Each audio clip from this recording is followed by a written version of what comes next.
WAFL games, some different results, and won't make any more comments on it, but the girls got a long way to go yet. I noticed the Geelong team managed to score nothing up till up till three-quarter time, and then I think they managed a goal and a point or something in the last quarter. And a couple of other games a little bit like that also.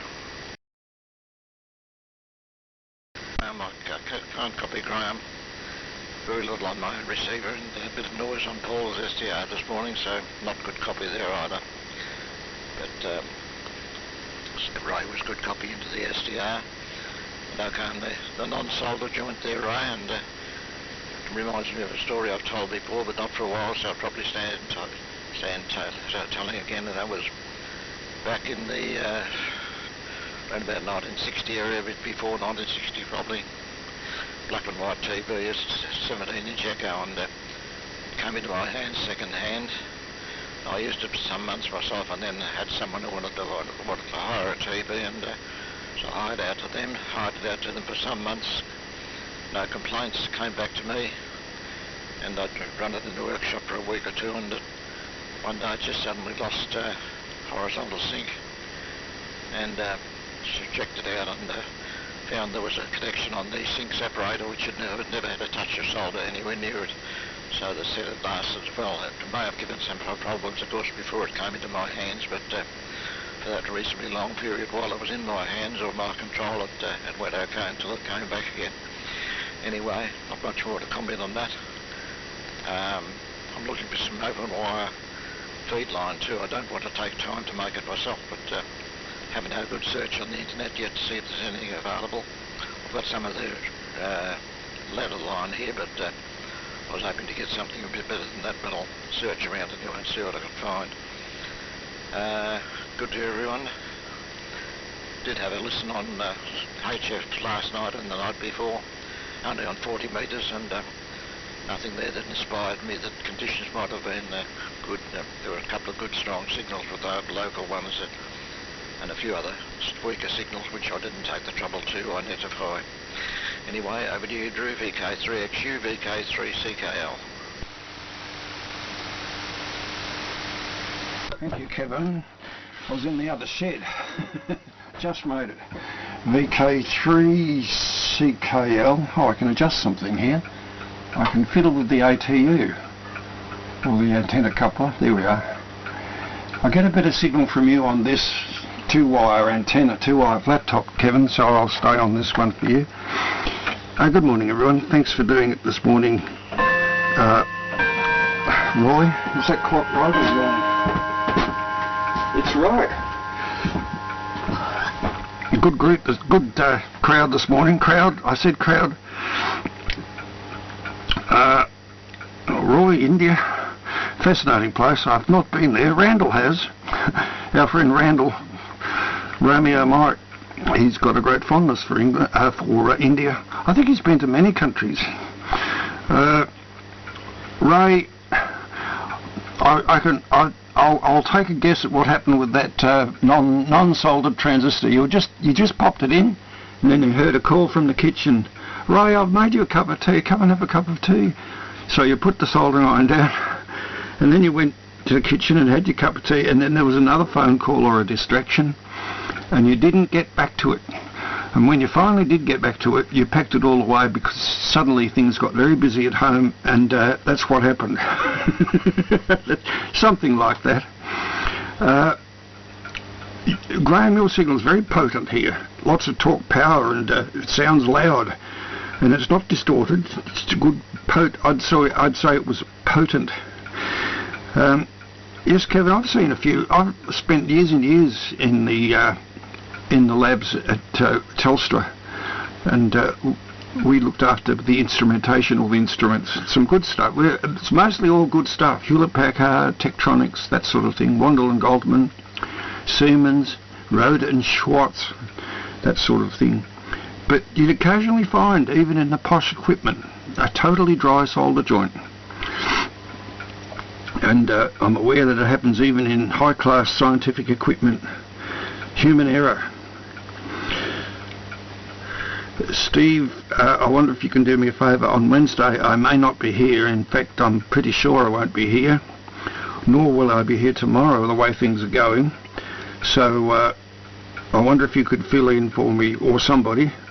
I could swap with your Thursday. I could do the Thursday for you. Things should be all right by then. If you want to swap, please, Steve. And I got your message on the which reminds me, I've got your message on the web, not the web, the email.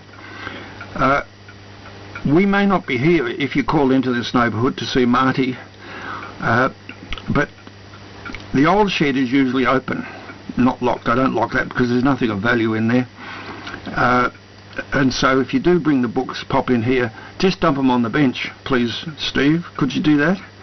Thank you very much. Kevin, I may have some open wire line in the other shed. Any of you who have been in my middle shed, the one that I was just talking about, the roof space is festooned, absolutely festooned, with passed antennas coiled up and hanging there. And there's an absolute festoon of them. And I think up there is some open wire line, homemade, Kevin. I've also got some of that rather nice dumbbell TV line, you know, the really nice stuff with the copper single strand copper wire with a little dumbbell or dog bone insulators. I think I've got some of that too, if that would do. Don't be put off ladder line though, Kevin. I've done some measurements on that stuff. I was a bit sus because it's actually steel, a steel conductor, or ferrous of some sort, steel I presume, very hard, springy stuff, which is copper plated. And when I bought my first length of that, I thought this is a bit iffy. So I made a length of it out in the yard. I think it was a fair length, 50 feet of it or something, with a matching transformer at both ends. And measured, put the two matching transformers together, and then got the figured out the loss of those, which was less than a dB, and then interposed the feed line. So I did a measurement of the loss of that length of feed line, 450 ohm, and it was much less than a fraction of a dB. So that satisfied me. I've got no qualms in my own mind about the ladder line that you buy commercially, if that's all you can get. Well, what I did do is cut out every second insulator, just to get rid of that dielectric. Over to you, Laurie, VK3 Sierra Juliet. Come to the transmitter, Laurie. Put that soldering iron down. VK3 X-ray uniform. Here, ready and waiting, Drew. VK3 X-ray uniform, VK3 Sierra Juliet. Good morning from a very wintry Death Valley this morning. It is absolutely freezing cold, and in fact, before the line was going to put the heater on this morning. Middle of summer? Yeah, right. Yes, well, weather-wise, it has been somewhat interesting around here. What we found, something. That's better. My modulation level should have just come up. I had the mic level a bit low. Weather-wise was very interesting here. We had Friday night, it just absolutely poured. We had thunderstorms on and off all day. At about 9 o'clock it really came down, and it was just basically like continuous lightning, continuous thunder, and it went on for a couple of hours till well after midnight. And subsequently the rain was just unbelievable. I'm not surprised, Graham, that you didn't get much or any of it at all. The direction it was coming in from, Chum Creek, where you are, is protected from that direction because you're sort of nestled into the Sugarloaf mountain area there. And basically you're in the lee, so the clouds of that just go straight over the top of you. But when they get at the end of the valley here, they can't go any further. And subsequently we've seen this pattern here a couple of times where they just build up, nowhere to go, and we have continual thunderstorms. And at one point there it was coming down, according to the Davis weather station I've got here, the rainfall was coming down 180 millimetres an hour, so it'll give you an idea of just how much rain actually did come down. And it was nothing here compared to a couple of spots. I think Warburton was about double or nearly triple what we were. So the Yarra certainly did come up as a result of that. Yeah, most of the reservoirs are going pretty well, and in actual fact we've had around about 200 millimetres of rain already this year. So yeah, it has started very, very wet. Right, what else is happening here? Yeah, right, well the Ray, okay, on not soldering the transistor in, and as Kevin was saying, back in the black and white TV days, this is a fairly common event. It's been documented quite well in the old radio, TV and hobbies, and just about any serviceman that used to have, remember the suburban radio and TV repair shops? Of course they're all gone and no more, but a lot of their bread and butter came from those jobs. And I think basically the problem really was, in the black and white TV era, there were certainly hundreds of joints, and while they had inspectors, unless you had a pretty sharp eye, sometimes it was hard to pick up. The set that my dad got actually was an Astor which had a filament connection that wasn't soldered. It hadn't been soldered from day one, but didn't play up for about 5 years. It was the lead from the transformer went into the lug all right, but not a hint of solder on it. And it was fine for a couple of years, and then all of a sudden the set would intermittently die, and that was the problem. I think a couple of manufacturers and many people have probably seen in radio and TV sets, Australian-made ones, that often used to see a little dab of either blue or reddish coloured, like nail polish or paint, on every connection. And of course, back in the days, when these things were fairly labour-intensive, of course, point-to-point hand wiring, that the inspectors used to put a dab of paint on every single tag strip, every single joint. So they knew that they had been through every single joint on the set. So if anybody wonders, if they've seen sets that had these little dabs of paint on all the tags, that was the reason why it was done. Good morning to you, John, ZAF. Good to hear you on again today. And Steve, who I'm just about to put it over to. Okay, on the email you sent me with regards to those ferrite clamp things, yeah, they don't do much. Pretty useless. I think they're all right for VHF, but certainly don't do very much at HF. And well, we've both been through the exercise of trying to stop our modems falling over every time there's an RF signal, and those clamp-on beads have never done anything. So good to hear that you got that problem fixed with the toroids around the input leads, and fixed your problem. Anyway, with that, it is over to you there, Steve. VK3HK to take it. This is VK3SJ, and thanks for doing the session, Roy.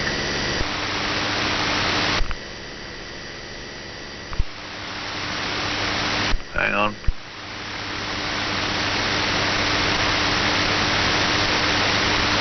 You wouldn't believe this. For the first time in I don't know how many years, I actually set my linear amplifier on 20 metres. I was talking with a fellow in Adelaide. Ah, dearie, dearie me. So, when I switched the rig on just a moment ago and looked at the power meter and SWR meter, it said not very much. I thought to myself, why is that so? And then I thought, oh, I know. Okay. Anyway, that problem is solved. Now, the cricket man. I've done a little bit of investigation here, Roy, and I have discovered that the Indian cricket people have 24 stadiums, or is that stadii? Not too sure there. Anyway, 24 grounds from which to choose. And as far as your description of where this current ground is, and near the Bay of Bengal, the extent of the exposure to the state of India is well over 1,000 kilometres. So it gives us a lot of choice. But being a pretty smart cookie, I reckon it's where is it? Chennai.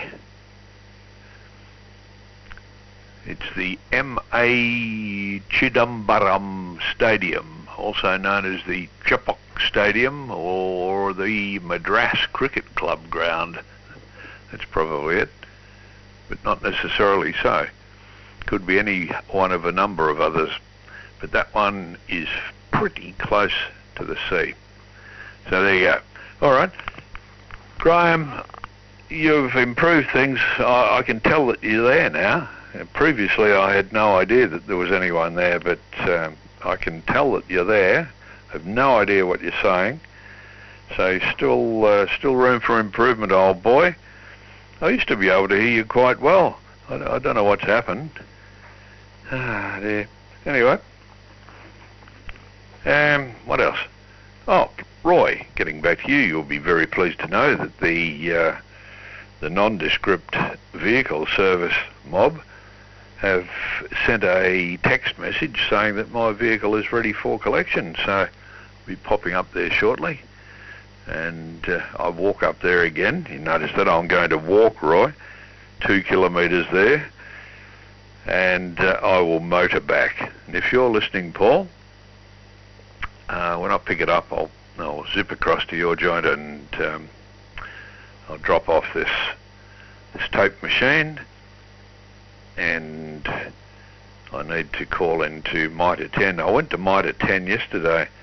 Oh, I had a very, very bad show of things yesterday. I went to the big green shed with the view to buying a gas bottle. And they were out of stock, mate. So then I went to the reject shop at Knox City because I wanted to buy a plastic storage box. They were out of stock. So then I motored on further up the road to Bayswater to Mitre 10 to buy a gas bottle, and they were closed. At this stage of the game, I was just about ready to throw myself down on the ground and scream. But Glenda was with me, and she said, "No tantrums, boy, or you'll be in trouble." So anyway, I came home and sulked all the rest of the afternoon. All right, what else? John. Did you see, John, I don't know which motor vehicle subscriptions you have, but I saw that there was I forget the model, Range Rover, sold up in Queensland for, I think it was $75,000. And this is an old model.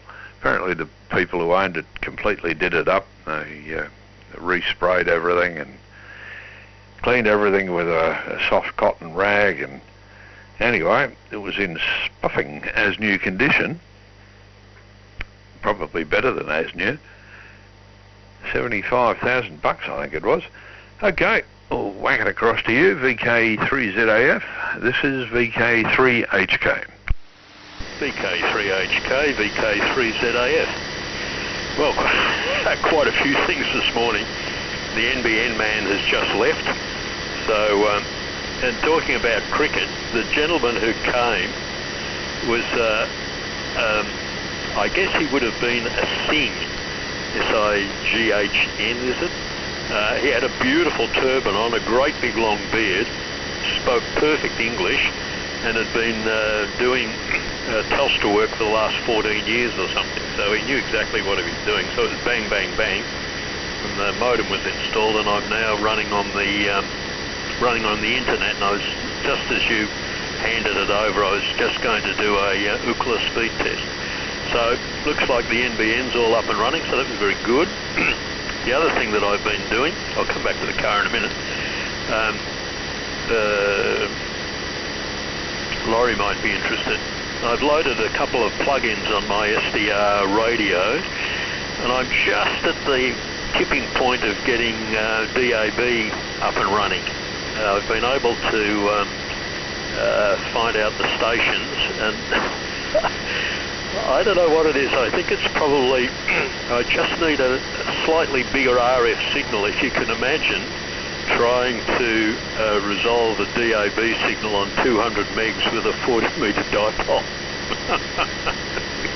is a bit extreme, so I've got to make a proper antenna at some point. But anyway, it looks like it's all working, which is quite exciting. My trusty old SDR Uno software, I'm up to version 1.4.2 now, which is something to be remarked about, so it's right on the bleeding edge of what everybody's doing. You should see all the release notes goes on the pages. Anyway, it's good to be on the bleeding edge and see what happens. So that's all happening. So what have we got? Yes, NBN, DAB, that's all progressing. We'll do a bit more of that today. As far as the car goes, well, two cars. The Disco, mine just came back from the shop as well because I asked them to do a wheel alignment. It turned out that, amazingly, it wasn't very far off its normal position, but I'd done some pretty heavy four-wheel driving in the back blocks of Victoria, and I thought if it's going to be out of whack now, because the old tyres had a little tiny little bit of scalping on them, so I thought an alignment might be appropriate, but it was out, but very, very small amount. Interestingly, the computers in the bloody thing, you've got to take it back to the shop because they readjust the computers to tell the vehicle that it's going to have a wheel alignment, because otherwise the computers will try and readjust everything for you, which causes absolute mayhem. Anyway, so that's all done, so I won't dwell on that. Now the Range Rover, well, what have we got there? Well, first and foremost, it was not restored. What the guy had done, it was 75 grand, yes, that's what someone paid for it. It was a two-door. The two doors are far more valuable than the four doors, but what he'd done, the interior was more or less original, in pretty good shape. It did get a respray, but as far as the mechanicals were concerned, nothing was done to it of any consequence. The oil in the gearbox was changed according to the note there, and he'd gone to the trouble to exchange a set of spark plugs and clean out the carbies, so it would have had at least 100,000 kilometres on it for sure. So yeah, the refurbished ones are a completely different story altogether.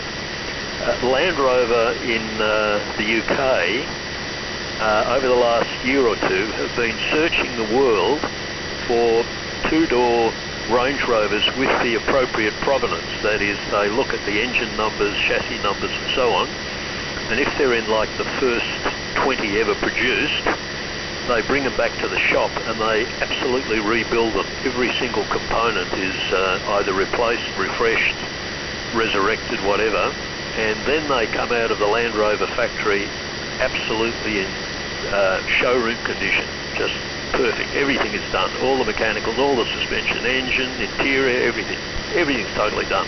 And you can purchase one of these vehicles for the all-time low price of about £140,000, not dollars, pounds, £140,000.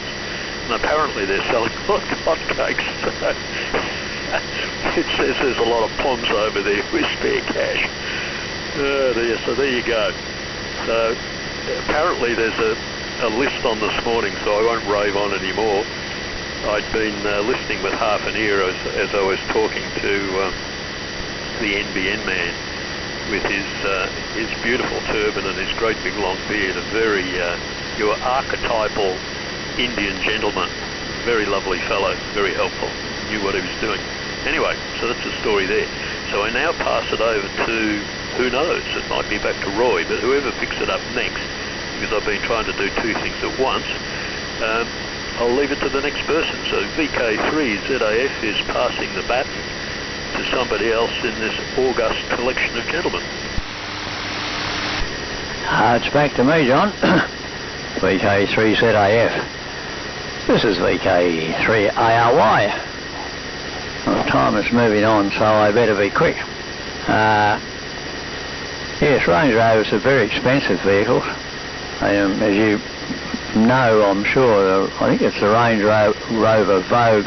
You buy a new one of them, they start at about $170,000, which is a lot of money, even for a very luxurious four-wheel drive. Steve, you're correct. Chennai is where they're playing. I couldn't remember the name of the place. And yes, well, India has probably got more cricket supporters than any other country in the world. And with a population of in excess of a billion people, all of them cricket mad, it's not really surprising that they've got 24 grounds, and I've seen many of them, and they're all about the same size or bigger than the Melbourne cricket grounds. That'll give you an idea how many people go to watch cricket. But the current test, there is not a single soul except the players and the various assistants in the ground. It's completely and utterly empty. You wouldn't believe it. And Chennai's got a population of about 8 million people. Anyway, it's 11:39. We've got 21 minutes to go. There's 8 people to get through. That gives you about 2 and a bit minutes each. So short and to the point, fellas. We'll be here all day. Over to you, Ray. VK3 Juliet Hotel. This is VK3ARY. VK3ARY, VK3JH. Thanks, Roy, and thanks for looking after us this morning. Well, I sold them a bits in, and it's making different noises than it shouldn't, so I've sort of got to figure out what I've done wrong there, but we'll play with it and see where we go. Haven't got a great deal more. Maybe, Laurie, if you're available after the session, I've got a couple of questions just with audio stuff that you may be able to help me with, but other than that, I'll pass it over to Graham. VK3TUX, VK3JH. VK3JH, VK3TUX. Okay, I've read it, right? So when are you right? I'm on the right side of the room. I'm on the second. Yes, I sort of told you I've got a challenge check at the moment, so I sort of think talking to it. So sort of shooting out for 60 things, trying to figure out, but I told you I was just on solid, so I haven't heard a great deal. The biggest one I have here at the moment is I've got to bring out enough power. We're probably just going up, a little light flashing on the wall. It suggests it's going up. However, I antenna is a problem. As I say, this one kept my feet are great, and it's all grown in the wrong place.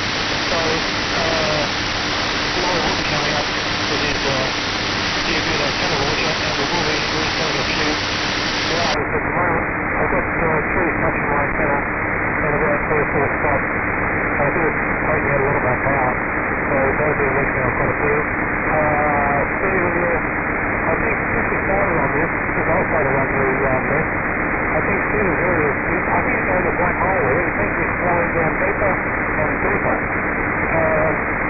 When I first got this Steve on there, I was using 25 watts, and I was talking. Now, you can't hear me. Just got high noise level. Got a tiny card here too now. I think you're right, I have to put up a high antenna to get out of that black hole he's sticking into. But everybody else is coming in here very, very well. So, thanks for having me, Roy, and good morning to everybody this morning. And look, I'm going to go up there now. I'll go feed to the Starlight Centre Field with Shannon. And thank you all for your company, and I'll catch up with you again shortly. Laurie, I'm not your call, so I'll get you on line. But okay, thank you for your company, gentlemen. I'll pass it over now to Freddie, VK3ARC, and I hope all goes well for you. Don't be the first mate, VK3TUX. Thank you, Graham. VK3TUX, this is VK3AIC. All comments duly noted all round, and I think most of Steve's problem these days is with the high noise level he's got over there, which is definitely not helping on some of the weaker signals. The difference between John and me and John and Steve seems to be quite a bit. Mind you, I get most places equal to or better than the SDR. It's only occasionally that the SDR has sort of proven a little bit better, which is good. It means I don't have to turn the noise generator on, which is a computer. This one's not too bad though. Yeah, we got a few to go yet. Well, okay, with everything okay, Kevin, on what's going on there? Drew, it might help if you knew how long Kevin wants his open wire feeders. How long do you need, Kevin? So let Drew know and he might be able to fix you up there. Laurie, okay on the wetness up that way. Okay, we'll catch you later. It should be on tomorrow. And whatever you're doing, Drew, we'll catch up with you later. VK3CKL, this is VK3AIC. Cheers all, have a good one. Good, thanks there, Bob. All okay. Thanks to Paul's SDR, I can hear you on my own receiver, but much more comfortable on the SDR. Ray, I rely on the SDR to copy, and Laurie for a good copy. I can hear Laurie reasonably well on my own antenna, but much more comfortable on the SDR. Apart from that, everyone else, I think, John, John ZAFG, good to hear you there, John, and need the SDR also to copy you 100%. I can get some of you. I heard you when you called in initially, realised it was you, but much more comfortable once again on the SDR. Now, let's see, working down the open wire line, I haven't actually worked it out thoroughly, but something in the vicinity of 70 feet, which might be might not be a good length to choose, but somewhere in that vicinity, open wire line. And I think if I heard you correctly, Drew, you commented that the difference between a ladder line and the commercial type of plastic open wire line, I think you said there was only a small dB or something less than a dB difference between feeding the antenna with one or the other, if I heard you correctly there, but thanks for the comment anyway. I'll keep in mind the offer of what you have there. Laurie, and the lightning here was probably not, it wasn't directly overhead here, but it was close enough that I could sit in the lounge and see the spikes coming down quite clearly. It was a little spectacular, but it didn't last too long, and I don't think we got a lot of rain out of it here. Steve, all okay from you? And John, the Range Rover story, all okay? Thanks again for looking after the session, Roy. Cheers all round, enjoy the rest of the day. And cheers to all listeners, VK3XU, VK3CKL. Oh, there's the clock. I'll try and be quick. And to do that, I'll put this timer on. So I've just set it for 2 and a bit minutes, Roy. What I was saying about the 450 ohm, that brown ladder line, which has become very popular, and I think you can buy it at Strictly Ham and places like that. I thought it was a bit sus because it's got a steel conductor or hard metal conductor, which is not hard drawn copper. I always thought it was, but many of us probably did too. But it's the stuff that I have had or have. I've got a length of it in the shed here. It brings my open wire feed from outside in the air just over a length in here of about 3 metres just inside the shack, because it's not so clunky. It's pinned to one of the bearers in the roof. But I did a measurement on it end to end, and I couldn't see the loss. It was much less than a fraction of a dB. So, notwithstanding that it's got a steel inner conductor, that it's copper plated, I presume the current flows on the outside in the usual way at radio frequencies. The Indian gentleman, yes, you see them driving taxis too. Something very similar has happened in India, not in India, in England, when the West Indian people came over, emigrated to Britain because they were part of the British Commonwealth and they were quite entitled to do that. So they came over seeking work. Most of them stayed. Windrush, it's called the Windrush. If you look up Windrush in Google, it's the name of the ship that many of them came on. And they did all those jobs, bus driving and working in the post office and all that. The jobs that the locals were a bit picky about. They were quite glad to have the jobs. And I think something like that has happened here. Our local blokes just want to be lawyers and doctors and dentists or something. Computer programmers, button pushers, screen gazers. Yep, we'll leave that one alone. Dry joints, yes, Laurie. I think we could write a book about dry joints. You see them all over the place. I used to see them in the workshops where there was actually manufacturing going on, and the girls would sometimes miss a joint and you'd have to resolder it. But we spotted those before they went out into the field. Or we'd resolder it actually, but you'd go and have a word to her supervisor if it was a problem. Oh, I had a bit of luck the other day. I think it was Saturday. I was driving through North Croydon and I couldn't believe it. All this business about mowers and antique mowers. Out on the nature strip there was a Victor mower, one of the little green ones. It was so old, the model was so old. Oh, I've run out of time. Pull rope, one of those dinky little green ones. I grabbed it. I did a U-turn and grabbed it. Thank you for the session this morning. It's always interesting. I'll see you soon. Steve, would you answer please my question about Wednesday? Can you do my session on Wednesday if I'm not here, please? VK3 Sierra Juliet. Cheerio, fellows. VK3 X-ray uniform. Okay, thanks Drew. VK3 X-ray uniform, VK3 SJ. Oh, I've got not a lot else to add, and yes, the lightning was certainly spectacular here. No two ways about it. Good morning to you, Shannon, if you're still in the shack, and Diane says to say hello as well. So, as I said, not much else to comment on. Ray, I'll stick around at the end for your audio inquiries. So with that, I'll pass the buck straight to you there, Steve. VK3 HK to take it. This is VK3 SJ saying cheers to everyone. Enjoy the rest of the day. And I look forward to catching up with you all again very, very soon. So with that, over to you, Steve. Righto, VK3HK. First of all, yes, Wednesday, Drew, no problems. If you're not here, I will do it. Just make a note. Drew, Wednesday, okay. CB Net, the CB Net, yeah, right. Okay. And concerning the books, etc., etc., Marty was trying to contact you. He left a telephone message. Probably you're like me, and the last thing I would do would be to pick the telephone up and push the button to hear a telephone message.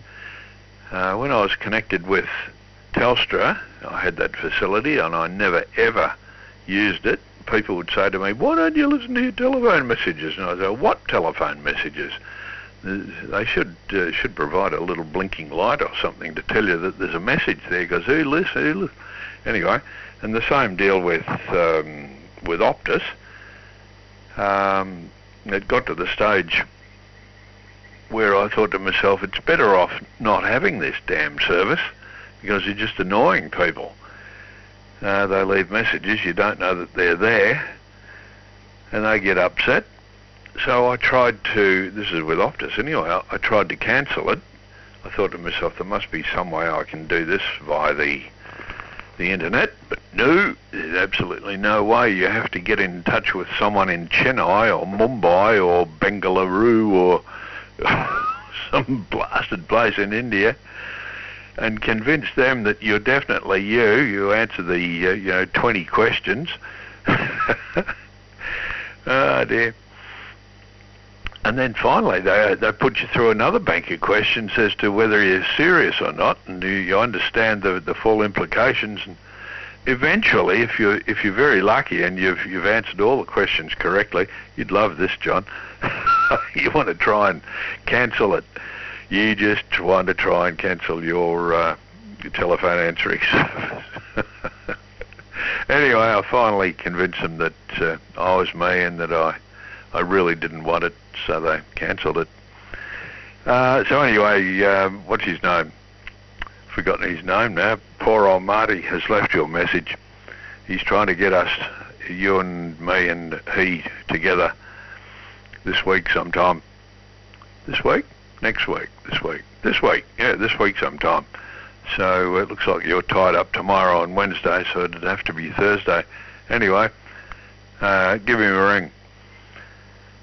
Okie dokie. What else? Yeah, I didn't read too much into that article, as you probably gathered, John.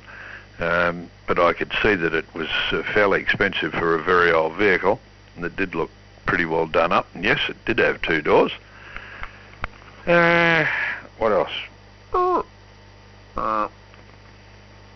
Laurie, yes, I was very, very pleased to wind these input leads through the ferrite and have a very, very good response. So I'm wrapped in that, and I'm thinking to myself, my idiot Nova is probably listening to this. Could well do with exactly the same ferrite. It'd solve all his problems too. So maybe I'll speak with him and see about fixing that side of the thing up. I'm pretty sure he's running a separate amplifier. Okie dokie. Cross to you, John. VK3ZAF. This is VK3HK. VK3HK, VK3ZAF. Yeah, cars, it's interesting. Well, of course, I'm still waiting for the Manhattan to give me an update on what's... I can see someone way down, about 3 kilohertz further down the band, so I guess that's John. The engine block re-sleeved, and the last I heard was the sleeves were going to arrive in Brisbane on, I think, the 27th of January. Of course, there's been a deafening silence in between, so all the supply chains are broken, so I'm just, as Bob AIC says, just hurry up and wait, which is what I'm doing. So I've got distracted on other things. So as I mentioned earlier this morning, I'm playing with digital audio broadcasting, which has got a lovely quality, but I need to have further playing around with my trusty SDR radio. I don't know how many people have got into SDR. Maybe a few, maybe everybody thinks it's crazy, I don't know, but I find it quite interesting actually. So I'm trying to get up to speed with this concept of computers and programming, which of course will take me longer than I have available before I depart this place. So I don't know if you've got much more to say. I'll toss it back to you, Steve. I think Laurie's gone, so that's it. So anyway, back to you, VK3HK, VK3ZAF. And just before I pass it, something just flashed into my mind that in the past you've had lots of comments and insightful views about antennas. And I'm just thinking what I probably need is an omnidirectional antenna at 202 megahertz to finalise my DAB project. So have you got any inputs there? It's back to me, John, VK3ZAF. This is VK3ARY. Well, all finished well on time, so I thank you all for coming up this morning, and I'll formally close off the net and leave the frequency available to anybody who would like to use it. So this is VK3ARY signing off and clear. Cheers everyone. Have a good day. John, I can give you a quick answer to that. You're in a bit of a digital broadcasting black spot where you are, and any antenna that works on if you're not getting a good signal now, the chances are you probably won't in your area. How sad. Actually, I reckon the digital broadcasting is the absolute shit awful bloody thing I've ever... We don't get it at all out here. We get a couple of stations get through, but even when you do, the sound quality is not as good as you think it is. 220 megs used to be a ham band, and I think some American publications of that period, which I have, John, will give you some antenna details. Thanks, Drew. Yeah, I'll play a bit more because I've actually downloaded 71 stations, so something must be... Well, either of you fellas ask him to get onto frequency? I can't hear him down there. Got a problem with the virtual audio cable. Yeah, well, you get 71 stations, and 70.9 of them are absolute rubbish. They may well be. There's only one station that I want to get, which is ABC Jazz. Yeah, we can't get that one out here at all. And the other problem with it is they're running at such low bit rate. I personally find, and they've done studies into this, if I listen to that digital broadcasting any more than half an hour, it gives me a headache. I haven't been able to listen to it for half an hour, so I can't comment. I did manage to decode ABC Jazz for about 2 or 3 minutes before it all died in a heap. And it sounded quite good to me, but anyway, I'm half deaf, remember, so that probably answers that question. Well, that's all right, because half the audio data's gone as well out of the digital signal. But no, I've never had any success with it out here. And when I did get it to go, and have listened to it at a few places, I think Eric had it at one stage there, but I just found all the twangs and all the digital artefacts that were there just got to the point it was outright unpleasant. Oh well, what I will do, I'll persist until I actually get it running, and then I'll make my own judgment whether it's good, bad or indifferent. Yeah, you'll find, in the pissy little speakers they've got in the digital radios, it can sound quite fine. You put it through anything decent, a decent hi-fi system, it'll show up all the limitations of the system very quickly. Well, that's good, because I have a very decent hi-fi system, as it turns out. A friend of mine gave me something which is quite amazing. It's an extremely good hi-fi system, so yes, I'll get it running, and that's what I'll do. We'll have to see, okay? Okay, no problem, John, and just one other comment, because Ray's got a couple of questions for me, but one further comment: you are really a glutton for punishment with those English cars. What you've got now, you'll probably have to take the transmission out and change the spark plugs. No, not so. I've already removed the engine. The engine's down at the shop, and it goes in and out quite easily. There's only 6 bolts that hold it onto the clutch housing, so no drama at all. What, you need to do all that to change the oil, do you? No, spark plugs. Oh, the spark plugs. Okay. Yes, I've got a few experiences with English cars that have increased my swearing vocabulary, I can tell you. Quite so. Anyway, Ray, I'll put it over to you and shoot with your questions.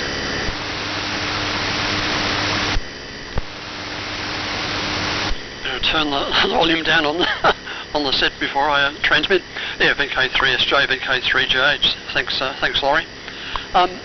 With our church, they've been doing a live stream sort of thing, just using a digital, or just using a cell phone to do that, and they decided that they'd actually try and get the output from the mixer into the cell phone, and they got a component that they said would work, but in fact it goes into the phone from the USB sort of charge area, comes out, and when it come out, as from what I've got, it'd be a tip with a double ring and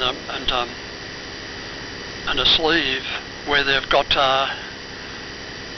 from the mixer, from the record out sort of thing. They've just got it from RCAs. They've got into a tip ring sleeve that they've just plugged into that, which of course is not going to work whatsoever.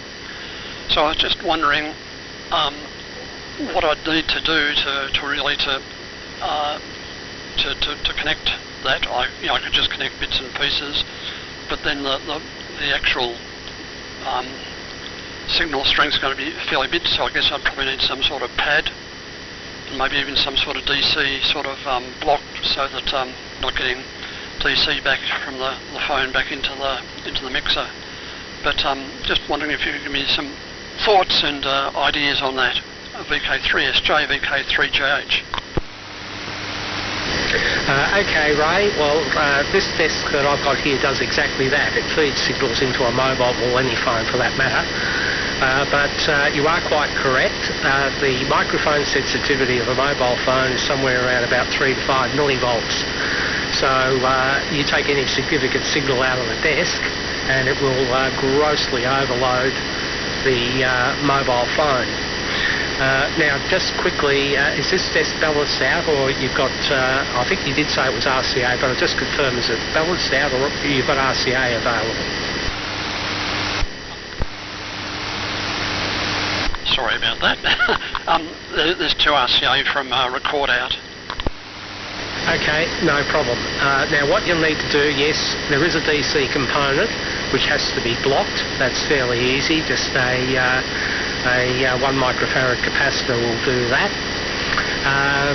The best shot will be, you've got to attenuate the mixer output by up to about 30, maybe even 40 dB to get the correct level for the phone.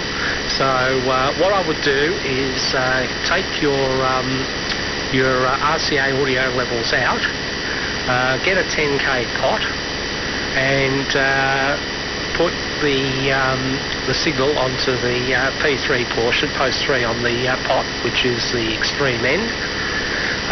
If it's 10K, put about a 20K resistor there, and at your tapping point on the pot, connect your capacitor between that point and the input to the audio input to the phone. And from there, just simply adjust the pot until you've got the correct level to the phone.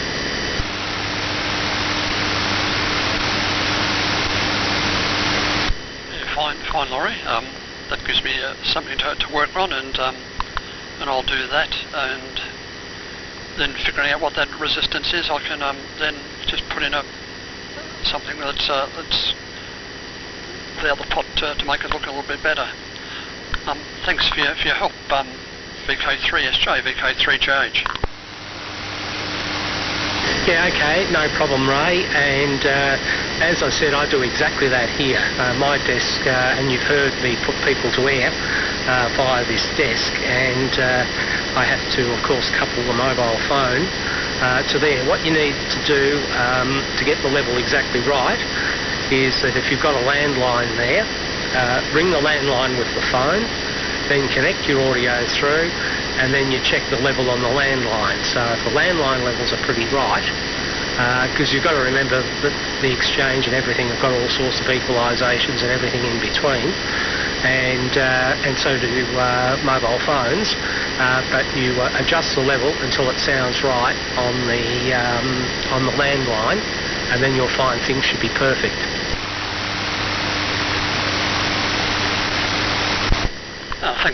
Thanks for that, Laurie. Good to figure all that out, and thanks for the suggestions. I really appreciate your thoughts and your expertise there. VK3SJ, VK3JH. Okay, fine, Ray. Well, as I said, that should work for you okay. That'll get your levels right, that'll block your DC, and it also makes up for the fact because you don't know exactly what's coming out of the desk. But it's usually line level, and if it's a professional desk, it's usually about 0.778 RMS that normally comes out of the desk if it's a normal line feed, which of course is way in excess of what the phone needs. But no, it's pretty easy. The reason I say use the pot, and you can use fixed resistors later if you want, but it's just the pot makes it easy because it takes some of the guesswork out of it, because you just increase or decrease the level as required. That's good, and yeah, play with that and see where we go with them. Yeah, because the way they're using it at the moment, they're just putting the two outputs of the microphone into what would be the headphone points on the phone, so not getting very far at all.